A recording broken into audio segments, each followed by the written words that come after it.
Good morning tropa!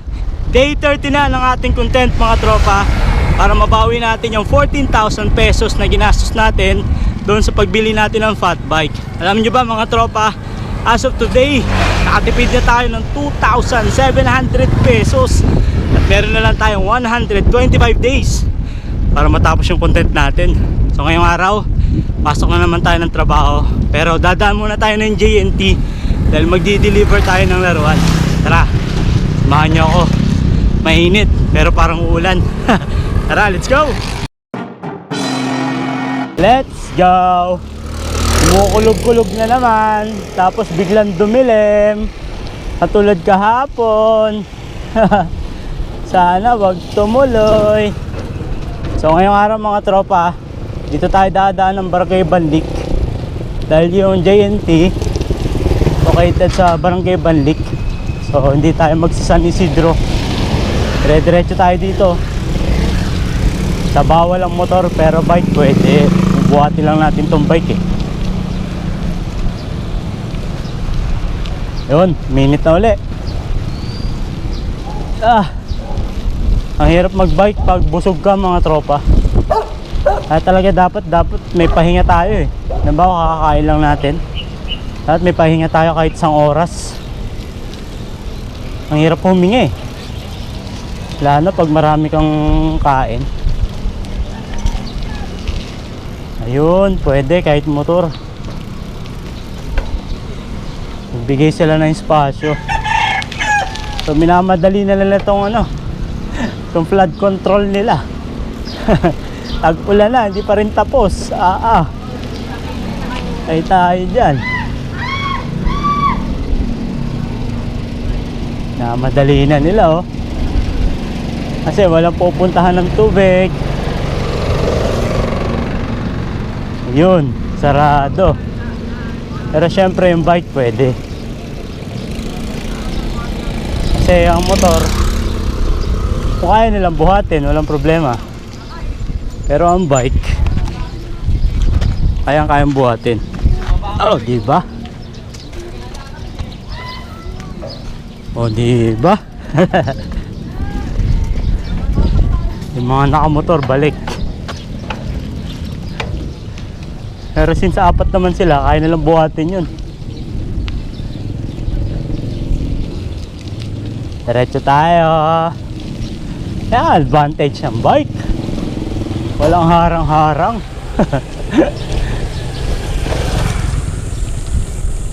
Yun lang ang problema dito sa lugar namin eh, ang pangit ng kalsada. Nakakaingit yung mga lugar sa Laguna na espalto yung daan. May espalto din naman dito, Barangay Banlik palabas. Pero yung mga dito na sa loob, yung mga hindi kita, ganito, graba.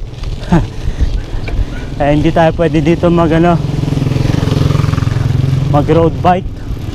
Kawawa yung road bike natin, kaya gravel bike talaga para dito.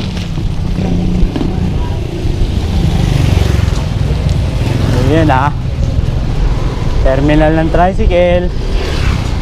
Yung pa problema dito sa amin dalawang sakay pa ng tricycle pwede namang isa lang, pero ginawa pang dalawa.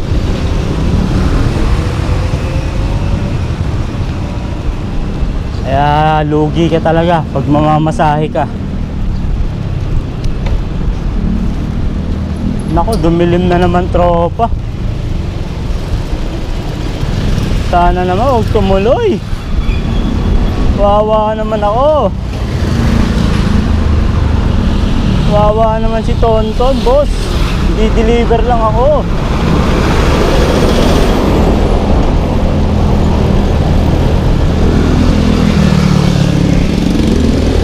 Let's go. Chill ride lang tayo.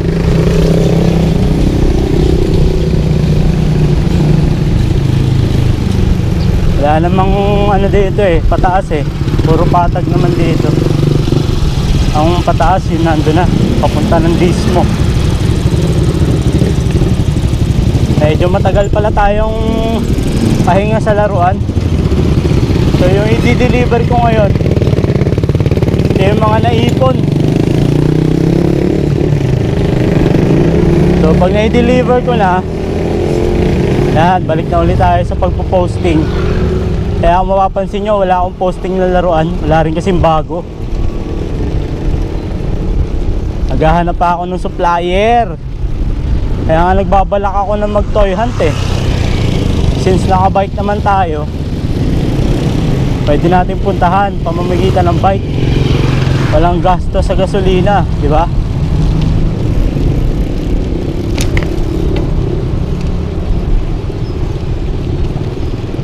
Let's go. Palabas na tayo.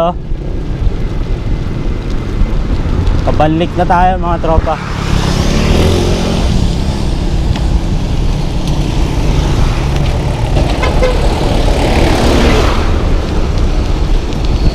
Yun. Ayos na yan. Basta huwag ka lang uulan. Lumilim ka lang. Huwag ka lang uulan.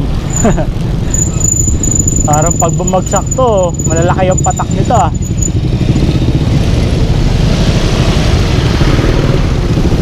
Grabe kalsada namin dito. Oh my god.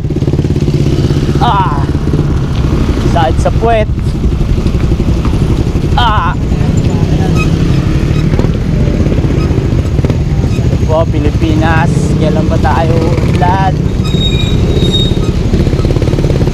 Kailan ba gaganda yung servisyo ng pamahalaan? Dami naman namin tax, halos lahat may tax. Oh my goodness. Woo! Okay, ito yung sinasabi kong espalto. Kaso unti-unti na rin ano eh, unti-unti na rin nasisira oh. Wala talaga tumatagal na kalsada. Ayan o, tinan yung sarap pag espalto. Hindi masakit sa puwet, hindi masakit sa kamay. Lahat makikinabang, di ba? Pero ano bang magagawa ng isang simpleng mamamayan na tulad ko? Wala, kundi magreklamo. Reklamo na walang pupuntahan, walang patutunguhan. Ay, salamat na puno. Okay, time check 12:30 na siguro. Sakto lang yun. Sana walang customer para mabilis lang tayo. So 8 yung for shipping natin. Merong Luzon, Visayas, Mindanao.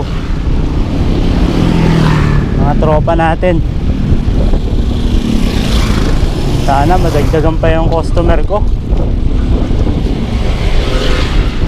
Medyo nabawasan yung customer natin eh. Kasi nga matagal tayo nagpahinga eh.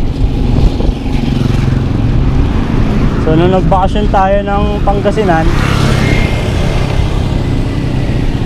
tagal nating walang posting. Kaya naglipatan yung mga customer natin. Yan ang problema sa isang business. Hindi ka pwede magpahinga.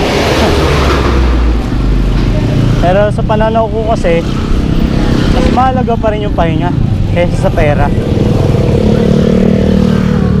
Pwede naman yun eh, pahinga tapos benta ulit. Ganun lang, diba?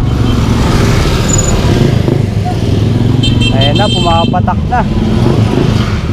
Lalaki ng patak. Maabot tayo. Ah, ayan na. Ayan na. Ubuhos na. Lalaki ng patak. Buti na lang, dito na tayo. Sakto. Hindi tayo naabot. Hindi tayo naabot. Alright. Alright.